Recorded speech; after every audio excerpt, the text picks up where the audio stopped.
of us got to know you through your public pronouncements within the police. Yeah. And we knew also that you had a PhD because, I mean, a few of you have in the police service anyway. But who really is Benjamin Agordzo? How did he become ACP? And how come all of this happened to him along the line?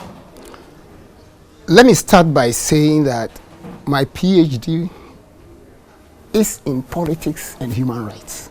Okay. And that speaks a lot. When you combine politics with human rights, there is no way you could escape talking about topical issues. And I was placed at that time as the head of transformation in the police service. And being placed as the head of that transformation meant a lot to me. And I needed to bring together a lot of stakeholders to delve into the problems facing the police service at the time. We discovered a lot of things which I will not talk about here.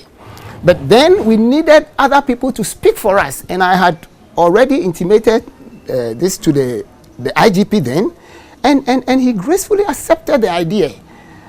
And that was why when this issue of speaking at IDEC came, I said, look, route that thing through the IGP. And they routed through him. And he agreed that I should go and talk about it. The IGP didn't know the content of what I was going to talk about. But he agreed that I should go.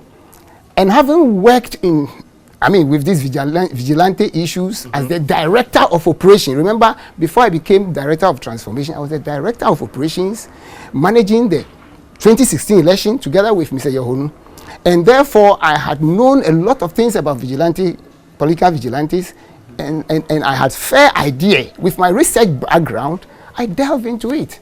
And that brought me to the limelight. But before then, I had been talking about these issues, working with IDEC and CODIO and a lot of other civil society organizations in election and security-related issues. I had been director of visibility or national patrols, and I had held other positions as a district commander and taught at the police academy for a very long time. And therefore, I served the police service for 36 years. Okay, almost 4 decades. Yes, 36 years. Now, maybe I have to preempt some of these things. So, and I have also traveled out a lot. If there was one police officer who traveled a lot, I will be one of them. I mean, one of the 2 or 3. Outside this country, teaching here and there at police academies in other countries, in China and everywhere.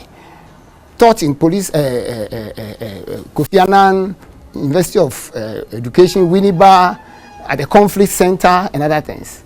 So I'm not new to some of these things, particularly because of my area of speciality, human rights and conflict, human rights and politics.